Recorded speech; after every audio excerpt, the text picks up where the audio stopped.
चला आलेत का सर्वजण? सर्वजण आले असतील तर पटकन पहिले या व्हिडिओला एक लाईक करा. पटापट या व्हिडिओला एक लाईक झालाच पाहिजे.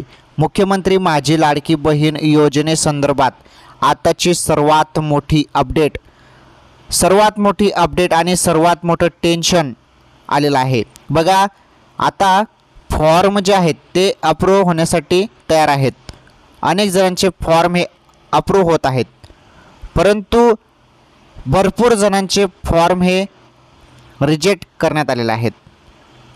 तर रिजेक्ट का करण्यात आलेले आहेत त्याचं रिझन देखील देण्यात आलेलं आहे. आणि रिझन बघितल्यावर तुम्हाला खूप मोठं टेन्शन येणार आहे आणि संताप देखील येणार आहे. बघा काय आहे, सर्व गोष्टी आपण सांगणार आहोत. व्हिडिओ नक्की शेवटपर्यंत पूर्ण बघा. खूपच महत्त्वाची माहिती आहे आणि हा व्हिडिओ तुम्हाला शेवटपर्यंत पूर्ण बघायचा आहे, कारण सर्वांचंच फॉर्म इथे रद्द केला जाणार आहे असं दिसून येत आहे. कारण ते रिझन काय आहे ते रिझन तुम्ही बघून घ्या, तेव्हा तुम्हाला संपूर्ण समजून जाईल. चला काय रिझन आहे सर्व समजून घेऊया. तर पहिले बघा, पहिलं जे रिझन आहे ते आपण पहिले बघू. हे बघा, अर्जदाराने हमीपत्र दिले नाही अथवा हमीपत्रात त्रुटी आहे, इतर कारणे. तर बघा, हमीपत्रानुसार जे रिझन देण्यात आलं आहे, हमीपत्राचं रिझन काय देण्यात आलं आहे की हमीपत्रामध्ये खुणा केलेल्या नाहीत. ठीक आहे, हे रिझन आपण पकडू शकतो की हमीपत्रामध्ये खुणा केलेल्या नाहीत म्हणून अपात्र करण्यात आलेला आहे हा फॉर्म. परंतु पुढे तुम्ही रिझन बघा, आता महत्त्वाचं रिझन हे बघा, हे खूपच महत्त्वाचं रिझन आहे. हे बघा, इथे जे काही आधार कार्ड आहे ते आधार कार्डवरती जी माहिती आहे, आधार कार्डची माहिती ती इंग्लिशमध्ये भरा असं सांगण्यात आलेलं आहे. बघा, यामुळेच टेन्शन वाढलेलं आहे आणि संताप देखील येत आहे. जरी तुम्हाला फॉर्म जे आहेत ते फॉर्म हे इंग्रजीमध्येच पाहिजे होते, तर तिथे कॉलममध्ये मराठीचं का विचारण्यात आलेलं आहे. पहिलेच हे सांगितलं पाहिजे होतं, जी आरमध्ये सांगितलं पाहिजे होतं ना की तुम्ही फॉर्म जो आहे तो इंग्रजीमध्ये भरा. हे बघा, आता फॉर्म रिजेक्ट होत आहेत आणि त्याचं रिझन बघा काय आहे, अर्ज इंग्रजीमध्ये भरावा व कागदपत्रे दोन्ही बाजू जोडावेत. ठीक आहे, कागदपत्रे आम्ही दोन्ही बाजू जोडतो, परंतु फॉर्म इंग्रजीमध्ये भरा असं म्हटलेलं आहे. म्हणजे पुन्हा फॉर्म आता एडिट करावा लागणार आहे. आता एडिट करावं, ज्यांना एडिटचं ऑप्शन आहे ते एडिट करतील, परंतु ज्यांचं एडिटचं ऑप्शन गेलेलं आहे त्यांनी काय करावं आता अनेक जणांचा एडिटचा ऑप्शन गेलेला आहे, त्यांनी एडिट करून पहिलेच दुरुस्ती केलेली आहे, परंतु त्यांचा फॉर्म हा मराठीमध्ये भरण्यात आलेला आहे. बघा, मराठी भाषेचं इथे कारण देण्यात आलेलं आहे. आपली महाराष्ट्राची मराठी भाषा असूनही हे आता इंग्रजी ते घालत आहे. बघा, इंग्रजीमध्ये फॉर्म भरावा असं त्यांनी इथे कारण दिलेलं आहे. तर हे मला खूप याबद्दल संताप आलेला आहे आणि टेन्शन देखील आलेलं आहे, कारण एवढे फॉर्म आपण भरलेले आहेत, पुन्हा ते फॉर्म आता रिजेक्ट होतील. रिजेक्ट झाल्यानंतर जरी सांगता येत नाही पुढे एडिटचं ऑप्शन देतील किंवा नाही, तर होईल ते, नाहीतर तुम्हाला दुसरा फॉर्म भरावा लागेल, कारण रिजेक्ट या कारणाने होत आहेत. इंग्रजीमध्ये फॉर्म भरा म्हणे. बघा, तर यावरून टेन्शन येणार नाही का? बघा मित्रांनो, यावरून टेन्शन येणार नाही का? टेन्शन येण्यासारखंच आहे हे. इंग्रजीमध्ये फॉर्म भरा म्हणे. आता अनेक जणांचा एडिटचं ऑप्शन गेलेलं आहे, आता ते काय करतील? आता ज्यांना एडिटचं ऑप्शन आहे ते ठीक आहे, इंग्लिशमध्ये ते फॉर्म भरून टाकतील आता एडिट करून. परंतु ज्यांना एडिटचं ऑप्शन नाही त्यांनी मराठीमध्ये संपूर्ण फॉर्म भरला आहे. आणि तुम्हाला मी सांगतो 80% फॉर्म जे आहेत ते मराठीमध्येच भरलेले आहेत. म्हणजे 80% फॉर्म रद्द केले जातील का मग? बघा, तर असे रिझन्स आहेत. अनेक जणांचे फॉर्म हे अशा पद्धतीने रिजेक्ट केले जात आहेत, रद्द करण्यात येत आहेत. पुढे बघा अजून काय कारण आहे. हे बघा, आता अर्जदार केंद्र काय म्हटलं आहे ते, अर्जदार केंद्र राज्य शासनाच्या विविध विभागामार्फत राबवण्यात येणाऱ्या आर्थिक योजनेद्वारे दरमहा ₹1500 किंवा त्यापेक्षा अधिक रकमेचा लाभ घेत आहेत. बघा, याचं पण देखील रिझन देण्यात आलं आहे. म्हणजे ₹1500पेक्षा जरी जास्त तुम्ही पहिलेच दुसऱ्या शासनाच्या विविध विभागामार्फत जर तुम्ही योजनेचा लाभ घेत असाल पहिलेच, तर मग तुम्हाला फॉर्म भरला तर असं येईल, रिझन येईल, तुमचा फॉर्म हा तिथे पात्र केला जाणार नाही. आलं लक्षात? हे देखील तुम्ही लक्षात ठेवा. आता बघा, सर्वे रिजेक्शन रिझन अजून काय देण्यात आलं आहे. सर्वे रिजेक्शन रिझन, तर इतर कारणामध्ये फॉर्म आणि पासबुक नावे जोडत नाही. ठीक आहे, असे आपण रिझन पकडू शकतो, परंतु डायरेक्टली मराठीमध्ये फॉर्म भरू नका म्हणे, इंग्लिशमध्ये फॉर्म भरा. बघा, आता हे काय, हे खूपच टेन्शन वाढलं ना अनेक जणांचं. भरपूर जणांचे फॉर्म हे रद्द होणार आहेत, मी तेच गॅरंटीने सांगतो, कारण सर्वच जणांनी मराठीमध्ये फॉर्म भरला आहे. परंतु ज्यांनी आता मराठीमध्ये फॉर्म भरलेला आहे आणि एडिटचा ऑप्शन तुमचा गेला असेल तर लक्षपूर्वक ऐका, आता माहिती तुमच्यासाठी आहे, तुम्हाला नीटपणे सांगतो.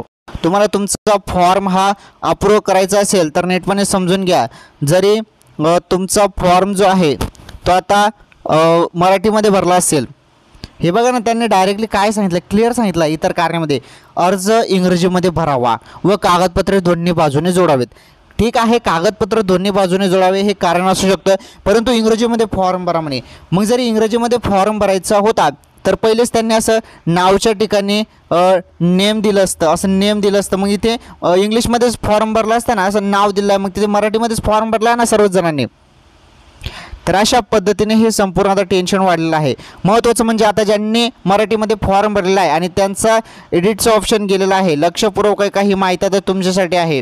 एडिटचा ऑप्शन तुमचा गेला असेल आणि तुम्ही मराठीमध्ये फॉर्म भरला असेल तर आता पुढे काय करायचं त्याबद्दल मी तुम्हाला माहिती देतो. आता एडिटचा ऑप्शन ज्यांना असेल त्यांनी पटकन एडिटवरती क्लिक करून आधार कार्डनुसार जी इंग्लिशमध्ये माहिती आहे ती सर्व इंग्लिशमध्ये माहिती भरा.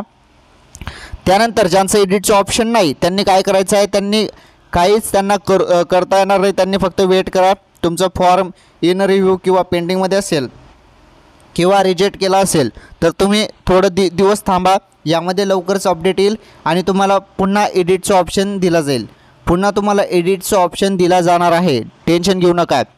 ओके, तुम्हाला ऑप्शन दिला जाणार आहे. फक्त एवढं आहे की आपलं काम वाढणार आहे, परत तो फॉर्म आपल्याला एडिट करून पुन्हा ती व्यवस्थित माहिती इंग्लिशमध्ये भरावी लागणार आहे, एवढं आहे. ओके, बघा, तर सध्या लाडकी बहीण योजनेसाठी हे काय एवढे नियम आणि अटी शर्ती चालू आहेत काही समजत नाही.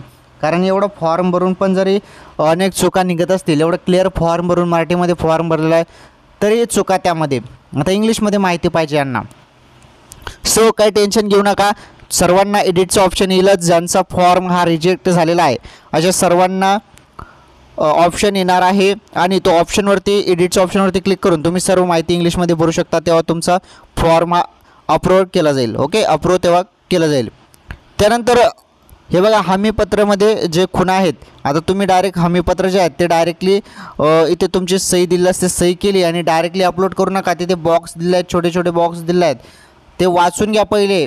आणि तुम्ही जरी ते वाचले आणि तुमच्याजवळ जरी ते नसेल तर तिथे खुणा करा, तिथे खुणा करा. तुम्ही ते जरी तुम्ही त्यामध्ये त्या अटी शर्ती वाचून तुम्ही त्या खुणा करा, पुऱ्या बरोबरच्या खुणा करा.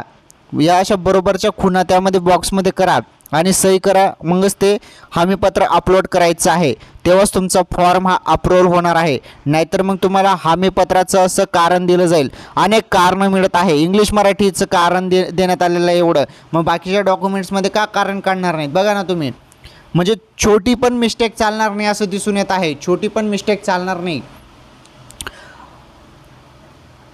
एवढे कडक नियम या लाडकी बहीण योजनेसाठी यांनी ठेवलेले आहेत ना, तर बघूनच आता संताप येत आहे.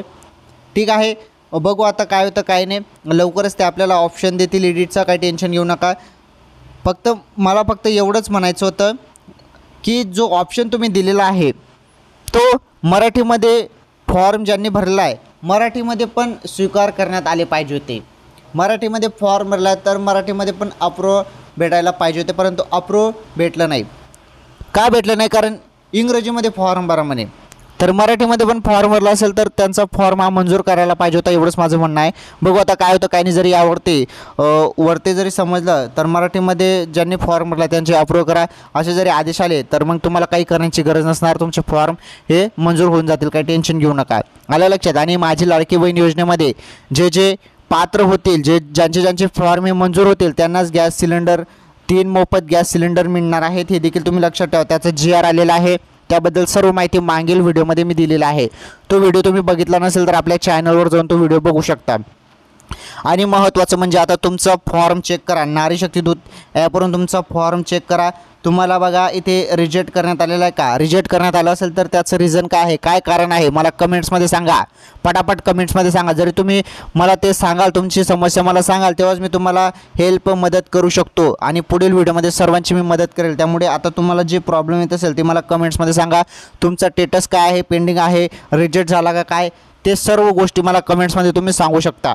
ओके, तर मुख्यमंत्री माझी लाडकी बहीण योजनेच्या या व्हिडिओमध्ये एवढंच. काही नवीन अपडेट याबद्दल असेल किंवा काही यावरती तोडगा असेल तर नक्कीच तुम्हाला पुढील व्हिडिओमध्ये सांगतो. धन्यवाद.